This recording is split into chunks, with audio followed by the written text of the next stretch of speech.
প্যারাগুয়ের বিপক্ষে আর্জেন্টিনার ২-১ গোলে হতাশাজনক হার। Argentina versus Paraguay world cup qualifiers ম্যাচে আজকে সকালে মুখোমুখি হয়, যেখানে আর্জেন্টিনা প্রথম দিক থেকেই কিন্তু আক্রমণাত্মক ফুটবল খেলতে থাকে, যার ফলস্বরূপ লাউতারো মার্টিনেজ অসাধারণ একটি গোল করে বসে।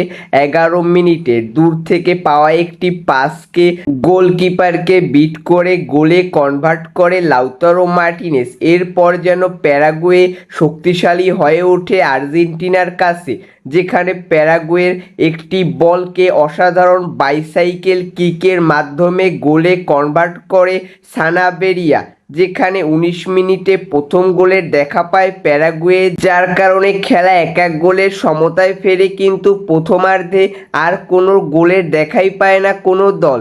দুই দলই কিন্তু প্রথমার্ধে তাদের বেস্টটা দিয়েছে এবং অসাধারণ পারফরমেন্স করেছে। দ্বিতীয়ার্ধে জানি প্যারাগুয়ে প্রথম দিক থেকেই আক্রমণাত্মক হয়ে ওঠে। এই আক্রমণ ঠেকাতে গিয়ে আর্জেন্টিনার ফুটবলাররা প্যারাগুয়ের ফুটবলারদের ফাউল করে ফেলে, যার কারণে ডি বক্সের বাইরে থেকে ফ্রি কিক পায় প্যারাগুয়ে এবং এই ফ্রি কিককে ৪৭ মিনিটে অসাধারণ হেডের মাধ্যমে গোলে কনভার্ট করে এলডিরিটি, যার কারণে ২-১ গোলে এগিয়ে থাকে প্যারাগুয়ে।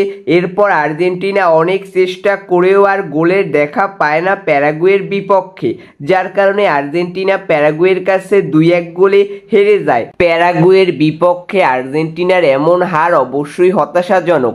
তো আমরা চাইবো যে আর্জেন্টিনা যাতে পরবর্তী ম্যাচে আরও শক্তিশালী রূপে ফিরে আসে।